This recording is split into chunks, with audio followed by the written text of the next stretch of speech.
In 1990, a remarkable material was demonstrated on BBC's Tomorrow's World. I'm going to leave this torch blowing on this egg for a couple of minutes, and it ought to survive the inferno because it's coated with a remarkable new plastic.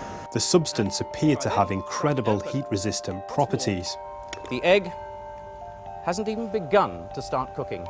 Ward has discovered something that could revolutionize contemporary warfare, modern industry, commercial transportation, even the space program. The National Aeronautics and Space Administration is interested in Morris's plastic. Program manager Rudy Naranjo is heading NASA's inquiry.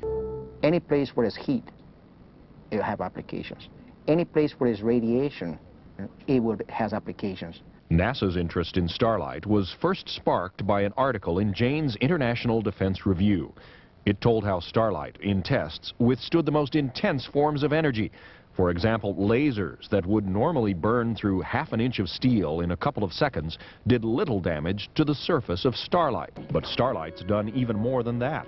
It has withstood simulated nuclear flashes in tests conducted by England's atomic weapons establishment and by NATO. Sir Ronald Mason is the former chief scientific advisor for the British Ministry of Defence. We don't still quite understand how it works, but that it works is undoubtedly the case. Starlight was very, very different. The bigger the heat pulse, the better Starlight worked. How serious was the MOD about Starlight? I think we knew at the time that it was a game changer overall. The test that I in fact did also indicated that it was better than in fact anything else that I'd in fact seen.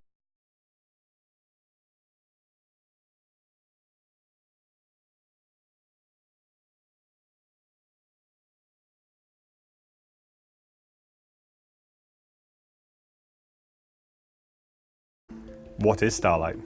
The Starlight is a paint, like a white viscous liquid. Once it's set hard, if you apply a heat, the material itself chars and becomes carbon, and that then becomes this expanding foam of carbon. Now, carbon is a very high melting point material. It's incredibly thermally resistant, and so you have this very low density foam made of a very high temperature resistant material.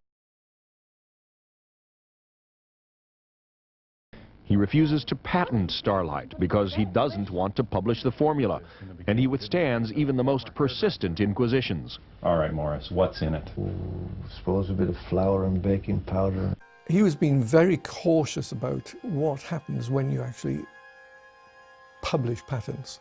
If I had gone that route, and then anybody with an average intelligence would be able to reproduce. Why? Why have we not heard more of this, so-called miraculous substance? It's a very different skill set, inventing a material and building a business out of it. That little chip that you're holding in your hands there, what do you think that is, $1 billion product? People have said about it being multi-billion. Despite huge interest from NASA, Boeing and the Ministry of Defence, Morris never made the millions he hoped for. And in 2011, he died, with the product never fulfilling its potential.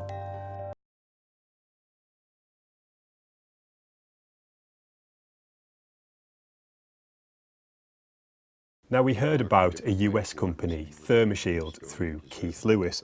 One of the partners in that firm first contacted Morris back in 2008 and bought the intellectual rights to Starlight in October 2013. That included notes, test reports, and samples from the Boeing and the White Sands tests.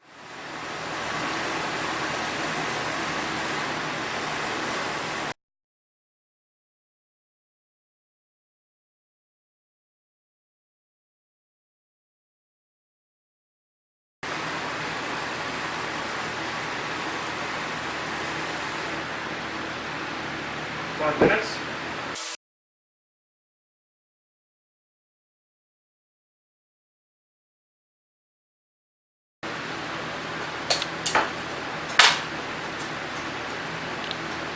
You can see the egg hasn't even begun cooking, and on the inside there are no signs